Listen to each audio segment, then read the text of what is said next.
G'day folks, my name is Rob and welcome back for another F1 Fantasy video. In today's video we're going through my race week preview and final thoughts ahead of the Belgian Grand Prix this coming weekend. So as always, you know what the drill is. Drop a like on the video, subscribe to the channel if you haven't done so already. We've had a little bit of downtime in between the British Grand Prix and the Belgian Grand Prix, so a little bit to catch up on between this video and my team selection.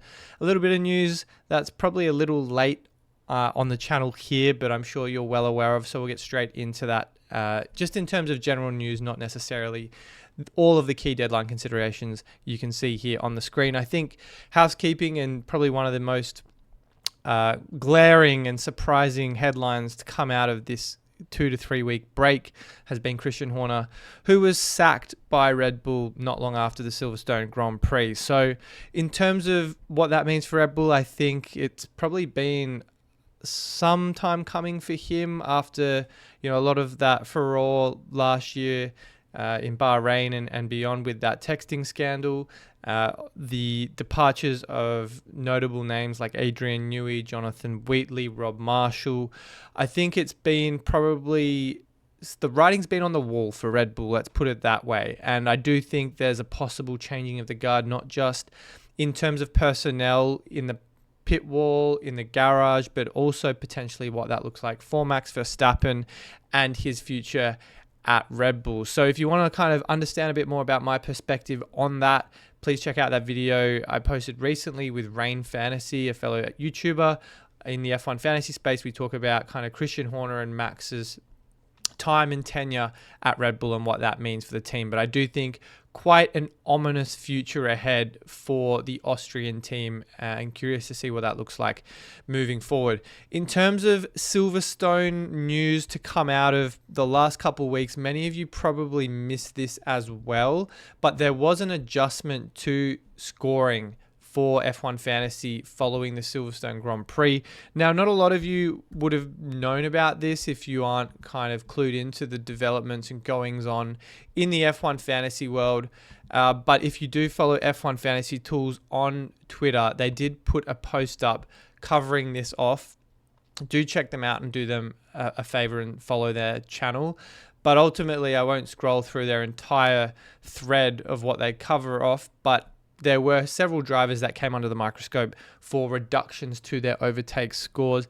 Thankfully, it didn't result in any changes to prices and what have you, but still, regardless, something that should be noted. Surprised it took 10 days for them to make the change after the race completed, but notwithstanding that, something that obviously had to be made to correct what was otherwise an incorrect statistic. Or at least metric that was recorded for these drivers. So check out the thread. I've got the overtake adjustments on the screen here, but F1 Fantasy Tools, once again, doing the absolute Lord's work with everything F1 Fantasy, and a huge asset to the community in terms of being able to break that story. Now, in terms of what the upcoming race weekend looks like, Belgium, a sprint race weekend, an extra scoring session. There's weather in the forecast. There's a lot of variables and a lot to get through. Talking about chips specifically, there's quite a few on the table for me and for a lot of you watching this. The ones that spring out to me in no particular order are Limitless, 3x DRS Boost, and Autopilot. You could also throw No Negative into that category as well, and maybe even Final Fix. Hell, let's throw in Wildcard too. I think Belgium does become a very chip popular weekend for a number of reasons. The 3x because the triple up on McLaren seems to be very strong at the moment, and Lando and Oscar are two drivers that would absolutely reap that 3x DRS boost reward if you applied it to them at the right time, given the fact as well that Kickstarter, Aston Martin, Haas, all B-tier constructors that really seem to be doing enough to make that alternative team build bolstered a little bit more. Limitless, probably the last sprint weekend where it's truly viable this season. You could also use it later down the line, but I think by that point, many of us will have the budget to cover off an extra premium asset. So the upside is diluted a little bit. Autopilot, I say because of the weather. Now, I do think there's mixed forecasts and mixed models out there, which we'll also talk about in a little while. But I do suspect if there's rain that does look ominous, you want that insurance on your 2X DRS boost driver, I'd throw down the autopilot. I used that to great success in Canada last year where it was raining and I had 2 premium drivers. So if you're in a similar conundrum, perhaps, and with the way Nico Hülkenberg's driving, he could almost be a quasi 2X fallback. If, say, Piastri, Norris, Leclerc, etc., screwed it up and you had them as the 2X. And then last but not least, no negative, I think goes without saying, wet weather races, sprint race weekends, it's a perfect cocktail for that chip with an extra session of scoring, but also an extra session of retirements and DNFs. Miami, a perfect example of where that chip worked well. And Brazil, another race in the future where people are also thinking about using the chip then. I want to quickly talk about Max Verstappen's grid penalty trend. The last 3 years, the Dutch driver has taken an engine penalty at this circuit. And he's come through the field and racked up an incredible number of overtakes, positions gained, and in a couple of cases won the race as well.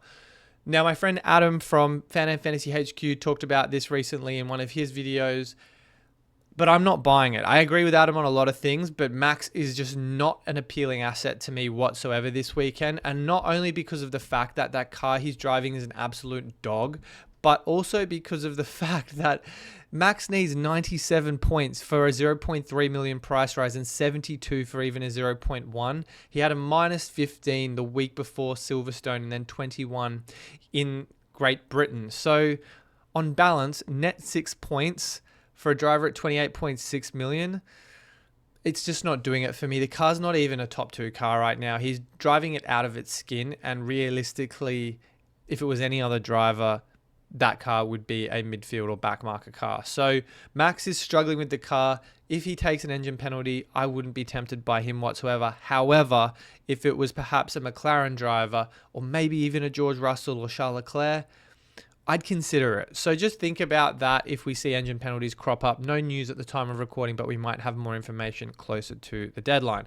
Now, speaking of decisions and deadline considerations, what does this mean for popular lineup builds? There's quite a few this weekend, and I did post about it on Twitter recently, so follow me there if you don't already. So let's pop into it.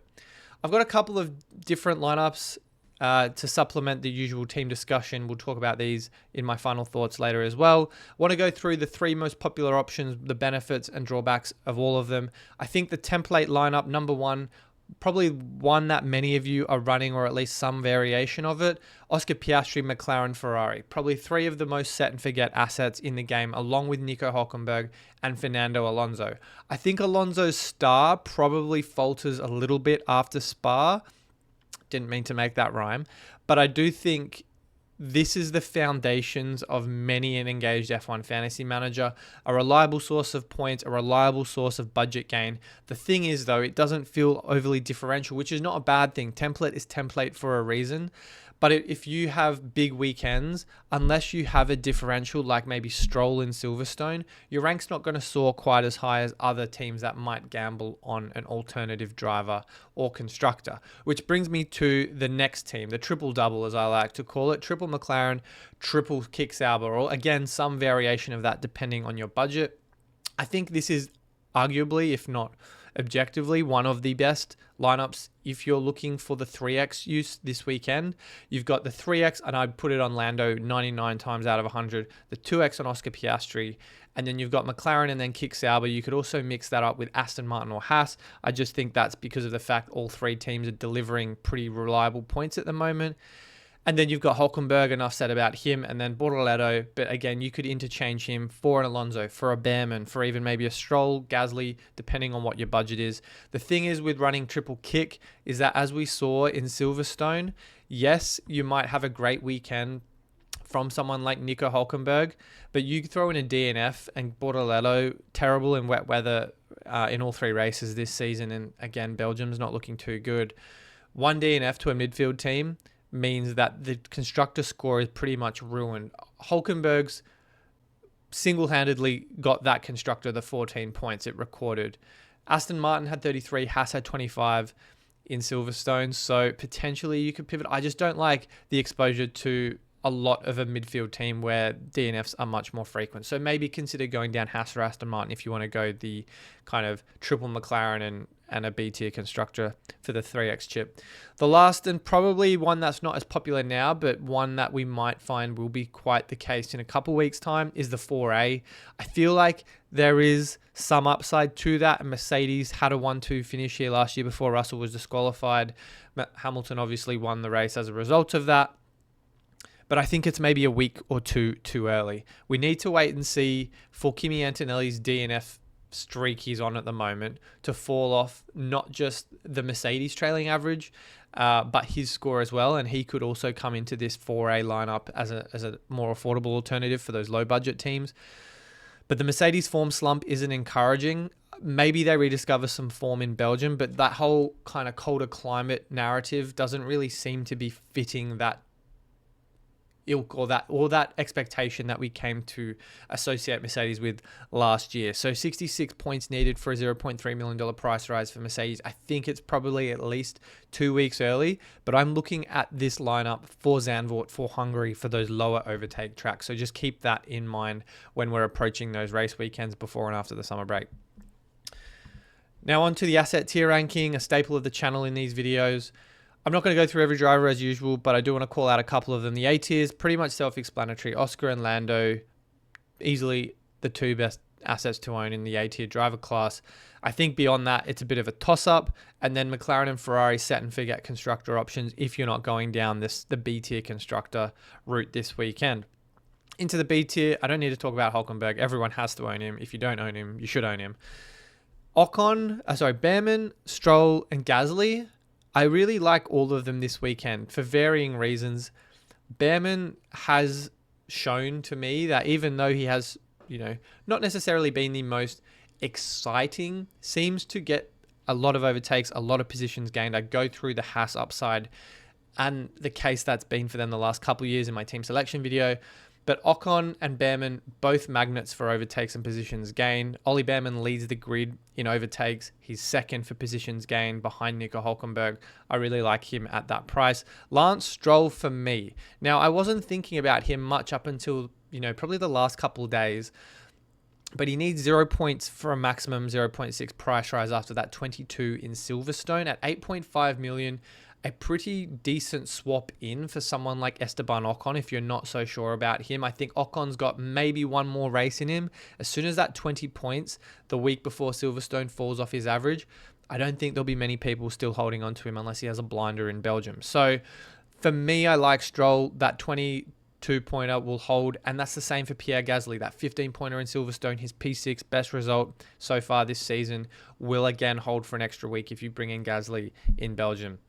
Seems to have gotten rid of the 3-race revolving door of DNFs. So fingers crossed he's past the worst of that. Alonso, I think he's fine for one more week. Ocon, I think he's fine for one more week. Golopinto, Lawson, both 4.5 million.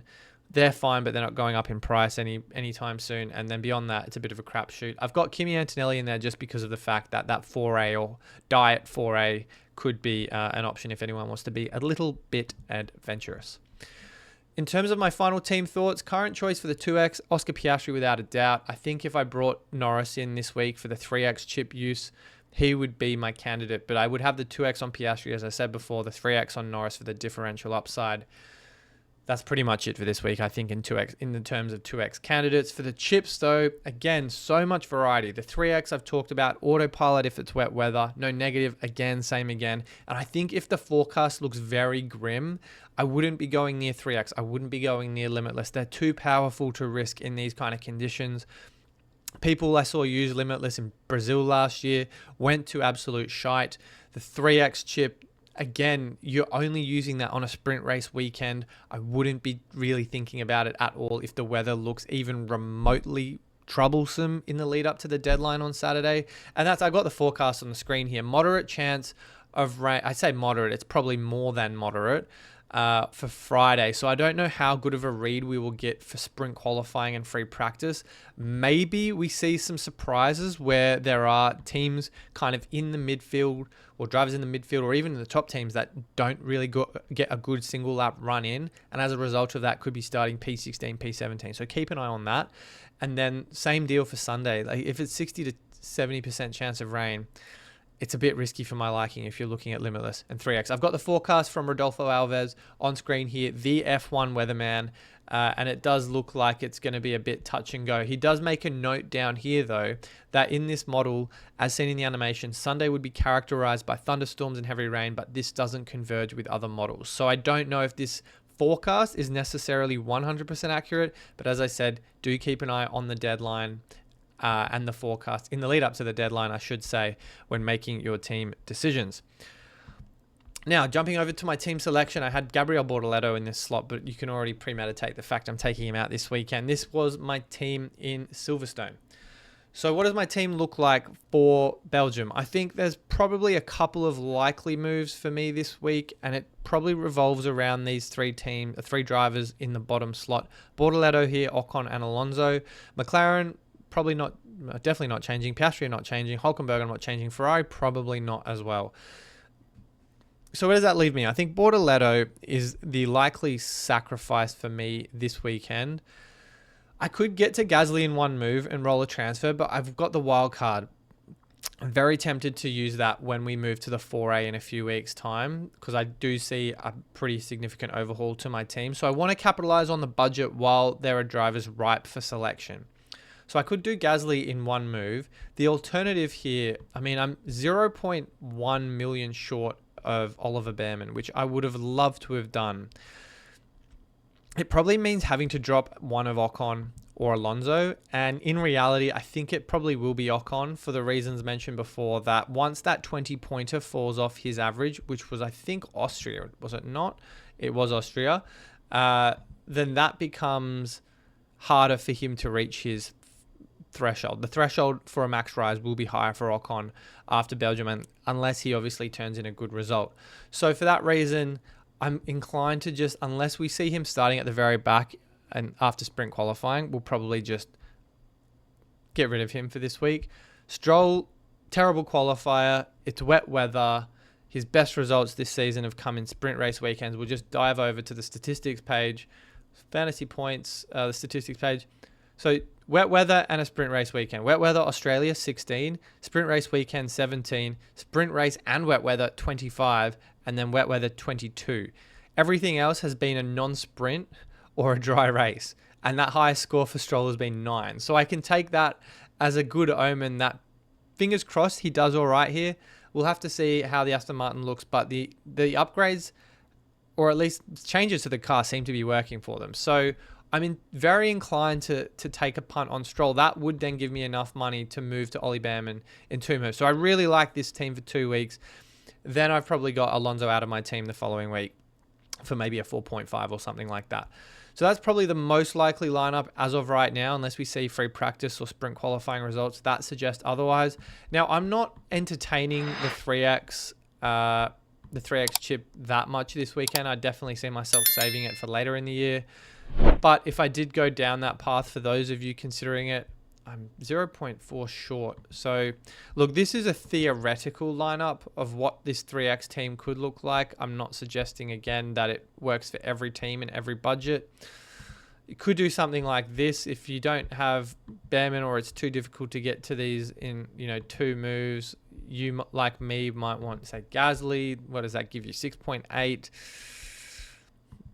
Yeah, you might be able to afford something like this. I don't mind that. With my team, I could get that in 3 moves, or I'd leave Bortoleto in, which I'm not obviously that fond of doing. So that's probably the 3X, or a variation of the 3X lineup, but I had another one on the screen with a triple McLaren, triple Sauber build. There isn't really any other options I'd be considering. The 4A, as I said, probably a little too early. So as a result of that, my very likely moves this weekend are going to be, I would say, Ocon out, Bortoleto out, and then Stroll and Bearman in. And I think these 2 are perfectly fine holds for at least a couple of weeks, to be honest. get that value gain, and then set up for the 4A in Zandvoort or Hungary Zandvoort. So that's going to be it now, guys. Leave my final thoughts there. I might be back with the deadline stream, but it is 4 a.m. where I am. So I'm not yet sure. I might do a stream right after sprint qualifying or at some point on Friday evening if you're tuning in and available there. But that's going to be it. I'll keep you posted on my social channels if that goes ahead. But in the meantime, guys, I hope you're excited and ready to be back for another week of F1 Fantasy. Good luck with your teams this weekend, and I will see you all very soon.